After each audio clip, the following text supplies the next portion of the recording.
ये बड़ी खुशी की बात है कि जो बात मेरे मन में थी हमारे बड़े भाई नासिर साहब ने उस बात को यहाँ आकर बता दिया। जब उन्होंने कहा कि कन्हैया हमारा छोटा भाई है तो मेरे मन में आ रहा था कि छोटा भाई तो हूँ ही, लेकिन आपके बताए रास्ते पे ही चल रहा हूँ। जो काम आप लोग अपने ज़माने में कर रहे थे उसी काम को हम लोग अपने ज़माने में आगे बढ़ाने की कोशिश कर रहे थे।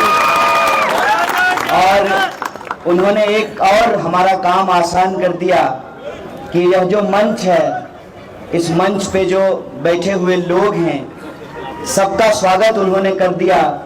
तो हमारे बड़े भाई ने स्वागत कर दिया है, इसीलिए मैं बिना किसी औपचारिकता के सीधे आप लोगों से बात करना चाहता हूं। और बातचीत करने से पहले आपसे एक इजाज़त चाहता हूं। मुझे कन्नड़ा नहीं आती है, एलागिरो नमस्कारा के अलावा कुछ नहीं बोलने आता है, तो आप मुझे हिंदी में बोलने की इजाज़त दें। इजाज़त है? बहुत बहुत शुक्रिया।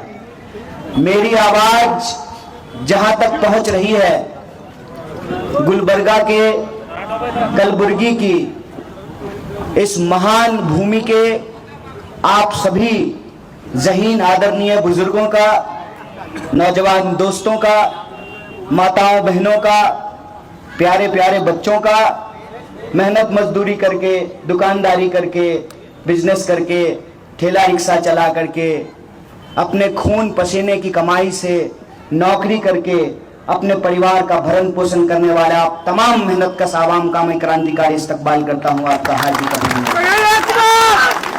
दोस्तों, आज जिंदाबाद 13 तारीख को, अभी जिंदाबाद बचा के रखना है। आज बुद्ध पूर्णिमा है और हम लोग, पूरा देश बुद्ध पूर्णिमा मनाता है। भगवान बुद्ध को हम लोग याद करते हैं और भगवान बुद्ध ने सत्य और अहिंसा की बात की थी। आज हमारे देश की स्थिति ये है कि भगवान बुद्ध को मानने वाले लोगों के देश में कुछ बुद्धू लोग सत्ता पे आकर के बैठ गए हैं। भगवान बुद्ध कहते थे सत्य और अहिंसा, इन बुद्धू लोगों ने सत्य को असत्य और अहिंसा को हिंसा में बदल दिया है। ऐसे में जब हम बुद्ध को याद कर रहे हैं तो हमारी ये जिम्मेवारी है कि हम उनके बताए हुए रास्ते पर चलें, और उनका बताया हुआ रास्ता है शांति का, समानता का, एकता का, मोहब्बत का, प्यार का, भाईचारे का। और आज इस चुनावी माहौल में जब मैं आपके बीच खड़ा हूं तब भी मैं उस विचारधारा की ही बात आपके बीच में करने के लिए आया हूं, क्योंकि मेरी राय में मुझे ये अधिकार नहीं है कि मैं दिल्ली से आकर के, बिहार से आके, यूपी से आके, देश के किसी भी इलाके से आकर के आपको बताऊं कि आपको क्या करना चाहिए। मेरा मानना है कि गुलबर्गा वो धरती है जहां विश्व प्रसिद्ध मंदिर भी है, सूफियों का मजार भी है और बौद्ध विहार भी है। तो यहाँ के लोगों को बताने की जरूरत नहीं है, यहाँ के लोग अपने आप में बहुत जहीन और समझदार हैं। लेकिन जब मैं आज आपके बीच में हूं तो हमारा आपका एक रिश्ता भी है। रिश्ता है इस देश का नागरिक होने का। रिश्ता है कि गुलबर्गा के नौजवान भी वही समस्या झेल रहे हैं जो देश के दूसरे इलाके के नौजवान झेल रहे हैं। गुलबर्गा में भी 1200 रुपए में सिलेंडर मिल रहा है और दिल्ली में भी 1200 रुपए में सिलेंडर मिल रहा है। गुलबर्गा में भी 100 रुपए पेट्रोल मिल रहा है, दिल्ली में भी जो है 100 रुपए में पेट्रोल मिल रहा है। यहाँ भी इंजीनियरिंग करने के बाद, MBA करने के बाद लोगों को नौकरी नहीं मिल रही है, देश के दूसरे इलाकों में भी नहीं मिल रहा है। तो हमारा और आपका एक रिश्ता है। ये रिश्ता दर्द का रिश्ता है, ये रिश्ता दिल का रिश्ता है, और इसी दिल के जज्बात को मैं आपके बीच में साझा करने के लिए आया हूं। प्रधानमंत्री तो हूं नहीं, इसीलिए मन की बात नहीं करूंगा, आपके हमारे दिल की बात करूंगा। और दिल की बात क्या है? मैं सबसे पहली बात जो कहना चाहता हूं, हर धर्म के लोग बड़ी एकता से, भाईचारे से रहते आए हैं, लेकिन पिछले कुछ सालों में लगातार यहां का माहौल खराब करने की कोशिश की जाती है। कोई ना कोई बहाना लगा करके यहां के लोगों को आपस में बांटने की कोशिश की जाती है। अभी भी अगर आप भारतीय जनता पार्टी के नेताओं का तकरीर सुनेंगे, उनका भाषण सुनेंगे, तो वो इस चुनाव में भी यह दम्भ भरते हैं कि हम छोटा मोदी बनेंगे। वो ये दावा करते हैं कि अगर भारतीय जनता पार्टी नहीं रही तो गुलबर्गा जो है वो दूसरे लोगों के रहने के लायक नहीं बनेगा। वो लगातार यहाँ की जो शांति है, यहाँ की जो व्यवस्था है, यहाँ जो आपसी हमारा सामाजिक रिश्ता है, उसको तार तार करने की कोशिश करते हैं, उसको तोड़ने की कोशिश करते हैं। और यह जो खेल है, ये खेल कोई नया नहीं है। इनके पुरखे जिन अंग्रेजों की चापलूसी करते थे, उन्हीं से ये सीख करके आए हैं। और ये अंग्रेज क्या करते थे? ये अंग्रेज हिंदुस्तानियों को आपस में लड़ाने के लिए, धर्म के नाम पर स्वतंत्रता के लिए लड़ रहे लोगों को, उनको आपस में झगड़ा लगाते थे। तो इनसे तब भी सवाल पूछा गया था, और मैं आज भी सवाल पूछ रहा हूं कि जब देश के लिए जान गंवाने की बारी आई तो अशफाकुल्लाह खान भी हंसते हंसते फांसी को चूम लिया, और राम प्रसाद बिस्मिल ने भी हंसते हंसते फांसी के फंदे को चूम लिया। यह देश साझी शहादत और साझी विरासत का देश है। ऐसी कौन सी परिस्थिति हो गई है जो आज इस साझी शहादत और साझी विरासत को तोड़ने की कोशिश की जा रही है? असली मसला यह है, कहते हैं कि जो कभी पांव में छाले नहीं देखे हैं, उसको दूसरे का दर्द समझ में नहीं आया है। एक बात बोलते हैं ना, बंदर क्या जाने आदि का स्वाद। इस मुहावरे को हमने थोड़ा बदल दिया है। बंदर क्या जाने आदि का स्वाद, और भाजपाई क्या जाने आजादी का स्वाद। देश की आजादी के लिए अगर लड़े होते, इनके पुरखों ने अगर कुर्बानी दी होती, हंसते हंसते फांसी का फंदा चूमा होता, जेलों में रह करके अपनी जवानी गवाई होती, तब पता चलता ना कि ट्वीट करने से आजादी नहीं मिली थी, व्हाट्सएप पे झूठा मैसेज फैलाने से आजादी नहीं मिली थी। देश की कुर्बानी देने में सारे लोग शामिल थे, सबका खून इस कुर्बानी में शामिल है, और सब लोगों की शहादत के बाद, एक लंबे संघर्ष के बाद देश आजाद हुआ। और इस आजाद देश में एक आईन को बनाया गया, एक संविधान को बनाया गया, जिस संविधान की सबसे बड़ी ताकत यह है कि मर्द का भी वोट एक और औरत का भी वोट एक। अभी जब मैं इधर आया तो कुछ लोग, इनके जो शौहर थे, इस इलाके के मशहूर जननेता थे कमरुद्दीन साहब, 40 साल तक वो इस इलाके को की कयादत करते रहे, इसको रिप्रेजेंट करते रहे। उनके गुजर जाने के बाद जब मैडम को आप लोगों ने अपनी दुआ दी, अपना आशीर्वाद दिया, तो वो आपकी कयादत करने लगे। तो कुछ लोगों ने कहना शुरू किया कि औरत कैसे कयादत करेगी? अरे भाई, वो औरत तुमको 9 महीने पेट में रख सकती है, कयादत नहीं कर सकती है। झांसी की रानी जिंदाबाद। जोश 10 तारीख तक बचा के रखना है। मैं पूछता हूं, यहां पर माताएं बहनें बैठी हुई हैं, झांसी की रानी ने कयादत किया था ना, रजिया सुल्तान ने कयादत किया था ना। जब रजिया सुल्तान कयादत कर सकती हैं, झांसी की रानी कयादत कर सकती हैं, मरहूम राजीव गांधी के गुजरने के बाद सोनिया गांधी कयादत कर सकती हैं, तो कमरुद्दीन साहब के बाद जो है फातिमा मैडम क्यों नहीं कयादत कर सकती हैं? इसमें क्या समस्या है? असल मसला यह नहीं है कि उनको इनकी क़यादत से दिक्कत है। असल मसला यह है कि उनका दिल थोड़ा थोड़ा बेईमान हो गया है, लिटिल लिटिल। और ये बेईमानी क्यों आई है? ये बेईमानी इसलिए आई है कि आजकल जो गुलाबी वाला नोट है ना, तो काला धन आना था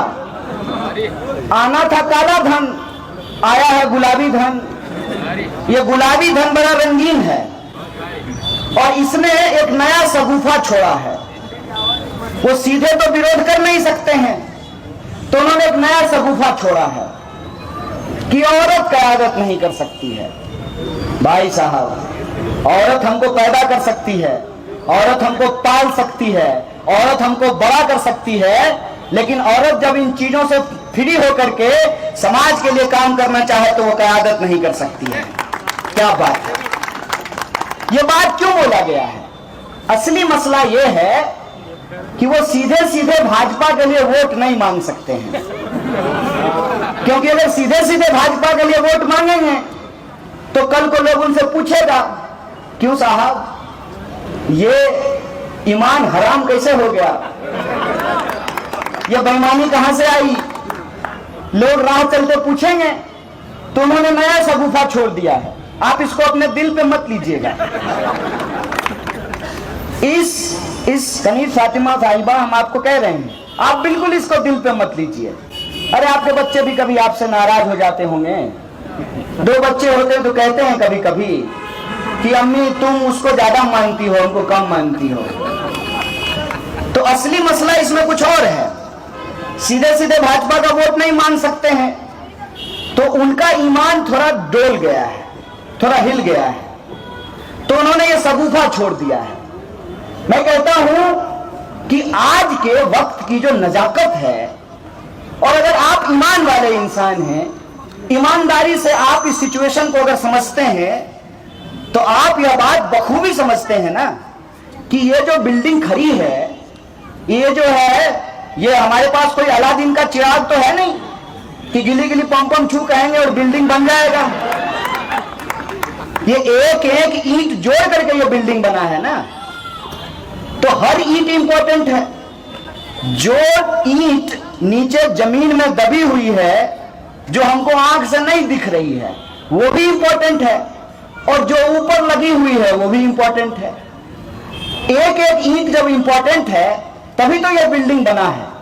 इस बात को यदि आप समझते हैं तो आप यह भी समझते हैं जैसे एक एक ईंट को जोड़ने से मकान बनता है, वैसे ही एक एक वोट को जोड़ने से कोई विधायक बनता है, एक एक वोट को जोड़ने से कोई एमएलए बनता है, और एक एक एमएलए को जोड़ने से मेजॉरिटी मिलती है। और आपको हम क्या बताएंगे, आप खुद समझदार हैं। पिछले बार के चुनाव में क्या हुआ? अगर हमारे पास मैजिक नंबर होता, मैं आपको उदाहरण देना चाहता हूं। ये जो जयशाह का पप्पा है, जानते हैं उसका नाम पता है ना? हाँ, ये जयशाह का जो पप्पा है, इसका बुद्धि तब क्या हो गया था जब छत्तीसगढ़ में हमारे पास जो है 60 से ज्यादा सीट है। इसके बुद्धि को तब क्या हो गया जब हिमाचल में हमने सरकार बना ली। इसके बुद्धि को तब क्या हो गया जब राजस्थान में हमने सरकार बचा ली। सरकार कहां ये तोड़ ले रहे हैं और सरकार कहां ये नहीं तोड़ पा रहे हैं, उसको तो आप समझते हैं ना। अगर आप बहुमत के आसपास नंबर देंगे, तब जैसे ईमान लोगों का डोल रहा है ना, तो धीरे से व्हाट्सएप पे बोल रहे हैं ना, जैसे जैसे ईमान डोल रहा है वैसे ही व्हाट्सएप पे धीरे धीरे लोग बोल रहा है औरत क़यादत नहीं करेगी। असली मसला यह है कि ईमान बिकना शुरू हो गया है। तो ईमान यहां जब बिकना शुरू हुआ है तो बेंगलोर जाते जाते उस ईमान का दाम बहुत ज्यादा हो जाता है। अगर आप चाहते हैं कि आपके वोट की चोरी ना हो, आप जिसको वोट दिए हैं, जिस पार्टी को वोट दिए हैं, उसकी ही सरकार बने, इसके लिए यह जरूरी है कि मैजिक नंबर से ज्यादा हमारे पास नंबर हो। और ये नंबर तभी होगा ना जब हम एक एक सीट पर एक एक वोट की गारंटी करेंगे। मसला यह है कि वो इनके खिलाफ नहीं बोल रहे हैं, वो दरअसल 40% की कमीशन वाली सरकार के समर्थन में बोल रहे हैं। यह लड़ाई बिल्कुल आमने सामने की है, आमने सामने की लड़ाई है। ये इस कर्नाटक प्रदेश का एक एक इंसान इस बात को समझता है कि लड़ाई सीधे सीधे किसके बीच में है। लड़ाई सीधे सीधे जो लोग बहुमत की चोरी करने वाले हैं, 40% की बेईमानी करने वाले हैं, रोजगार को के नाम पर 2 करोड़ रोजगार देंगे ऐसा वादा बोल करके उस वादे से मुकरने वाले लोग हैं। जो महंगाई 450 रुपए में जब सिलेंडर मिलती थी तब नारा लगा रहे थे, बहुत हुई महंगाई की मार, अब की बार मोदी सरकार। और वो जो है उनका पूरा बुद्धि भुला गया है जब 1200 रुपए का सिलेंडर मिल रहा है। तो ये लड़ाई बिल्कुल आमने सामने की है। एक तरफ लोगों को आपस में लड़ा करके, बांट करके, ठग करके उनका वोट चोरी करने वाले और इस राज्य की जो संपत्ति है उसकी बेईमानी करने वाले 40% की कमीशन वाली सरकार है। दूसरी तरफ जो उस सरकार को बदलना चाहते हैं, जो परिवर्तन लाना चाहते हैं, जो चाहते हैं कि कर्नाटक में परिवर्तन आए। लड़ाई बिल्कुल आमने सामने का है, इसमें कोई कंफ्यूजन नहीं है, इसमें कोई धोखा नहीं है। जो लोग बीजेपी को वोट करना चाहते हैं उनका तो क्या ही कहना है। मोदी जी सरेआम दिन दहाड़े चौक चौराहा उनको चाबुक से भी पीटेंगे ना, तब भी वो कहेंगे बहुत मजा आ रहा है। तो उनका क्या कहना है। लेकिन जिनको इस बात से तकलीफ है कि पिछले चुनाव में वोट की चोरी की गई, वोट की चोरी करके सरकार बनाई गई, सरकार बना करके फिर 40% की चोरी की गई और लोगों को जो वादे किए गए उन तमाम वादों की वादा खिलाफी की गई, उसको जो बदलना चाहते हैं उनके सामने एकमात्र विकल्प है कि नहीं है। नहीं, इसलिए हम नहीं बोल रहे हैं कि हम कांग्रेस का पहने हुए हैं। आप लोग बता दीजिए इस प्रदेश में बीजेपी को कौन हरा सकता है। नहीं, सब लोग अपने मन में बताइए। तो अगर आपको भाजपा को वोट देना है तो आपके पास भाजपा है, फिर इधर उधर क्यों वोट बर्बाद कीजिएगा, सीधे भाजपा को वोट दे दीजिए। अगर भाजपा को वोट नहीं देना है, भाजपा की सरकार पलटनी है, तो आपके पास एकमात्र विकल्प है। क्या है उसका नाम? भारतीय राष्ट्रीय कांग्रेस उसका नाम है। इसीलिए जो लोग मैडम के ऊपर हमला कर रहे हैं दरअसल वो इनडायरेक्टली बीजेपी का मदद कर रहे हैं। ऐसा कोई भी लोग आपके बीच में आता है, चाहे रुपया लेकर के आए, चाहे कहे कि बहुत बढ़िया गोश्त खिलाएंगे, आ जाओ पार्टी करते हैं, ये सब लोग इस देश की जमहूरियत को गला घोटने वाले लोग हैं।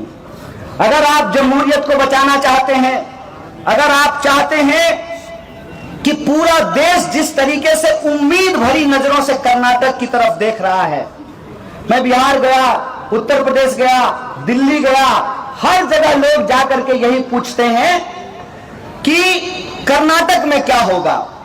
तो हम कहते हैं कि कर्नाटक में इस बार परिवर्तन की हवा चलेगी और ये परिवर्तन की हवा कर्नाटक से चल करके पूरे भारत में फैलने वाली है, पूरे हिंदुस्तान में फैलने वाली है।